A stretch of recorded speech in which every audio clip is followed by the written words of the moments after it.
+1 ഫിസിക്സിലെ most important chapter ഏതാണെന്ന് ചോദിച്ചാൽ ഒറ്റ ഉത്തരവേ ഉള്ളൂ, mechanical properties of fluids.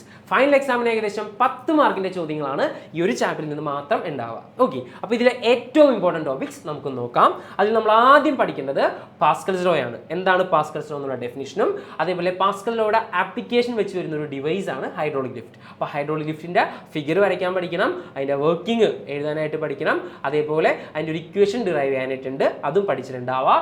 Then final equation കാണാതെ പഠിക്കണം, അത് വെച്ചിട്ട് പ്രോബ്ലംസും എക്സാമിന് എന്ത് ചെയ്യാറുണ്ട്, ചോദിക്കാറുണ്ട്. ഓക്കെ, ദെൻ അടുത്തതാണ് ടെർമിനൽ വെലോസിറ്റി. ടെർമിനൽ വെലോസിറ്റിയുടെയും ഡെഫിനിഷനും അതിൻ്റെ ഫൈനൽ ഇക്വേഷനും എന്ത് ചെയ്തിട്ടുണ്ടാവണം, കാണാതെ പഠിച്ചിട്ടുണ്ടാവണം, ഡെറിവേഷനും നോക്കി വെച്ചിട്ടുണ്ടാവണം. ഓക്കെ, ദെൻ അടുത്തതാണ് ചാപ്റ്ററിലെ ഏറ്റവും ഇമ്പോർട്ടൻറ്റ് ടോപ്പിക് ബെർണോളിസ് പ്രിൻസിപ്പിൾ. എക്സാമിന് സ്ഥിരം റിപ്പീറ്റ് ചെയ്ത് ചോദിക്കുന്ന ക്വസ്റ്റൻ ആണ്. സോ എന്താണ് ബെർണോളിസ് പ്രിൻസിപ്പിൾ എന്നുള്ളതും അതിൻ്റെ ഇക്വേഷനും ദെൻ അത് പ്രൂവ് ചെയ്യുന്ന ഒരു ഡെറിവേഷൻ ഉണ്ട്, അത് നല്ല അടിപൊളിയായിട്ട് പഠിച്ചിട്ടുണ്ടാവണം. ഓക്കെ, ദെൻ അടുത്തതാണ് excess pressure inside a drop. Okay, excess പ്രഷറിന്റെ ഇക്വേഷൻ നമുക്കറിയാം, PI - PO = 2S/R ആണ്. സോ ആ ഡെറിവേഷൻ എന്ത് ചെയ്യാൻ നോക്കി വെച്ചിട്ടുണ്ടാവണം.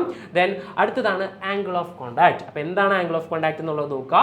വാട്ടറിന്റെയും ഗ്ലാസിന്റെയും കേസിൽ ആംഗിൾ ഓഫ് കോണ്ടാക്ടിന്റെ വാല്യൂ എത്രയായിരിക്കും, മെർക്കുറിയുടെയും ഗ്ലാസിന്റെയും കേസിൽ ആംഗിൾ ഓഫ് കോണ്ടാക്ടിന്റെ വാല്യൂ എത്രയായിരിക്കും എന്നുള്ള കാര്യങ്ങൾ നോക്കുക. ഇതിന് അവിടെ ശ്രദ്ധിക്കേണ്ട ഒരു കാര്യം, പ്യുവർ വാട്ടറും ഗ്ലാസും വരുമ്പോൾ ആംഗിൾ ഓഫ് കോണ്ടാക്ട് 0 ഡിഗ്രി ആയിരിക്കും. ആ ഒരു കാര്യം കൂടി നോക്കി വെച്ചേക്കാം.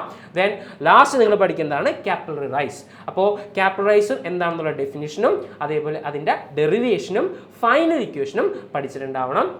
ഫൈനൽ ഇക്വേഷനിൽ നിന്ന് പ്രോബ്ലംസ് എന്ത് ചെയ്യാറുണ്ട്, എക്സാമിന് ചോദിക്കാറുണ്ട്. അപ്പോൾ ഇത്രയും കാര്യങ്ങൾ നല്ല അടിപൊളിയായിട്ട് ഈ ചാപ്റ്ററിൽ നിന്ന് നോക്കി വെച്ചിരിക്കണം കേട്ടോ.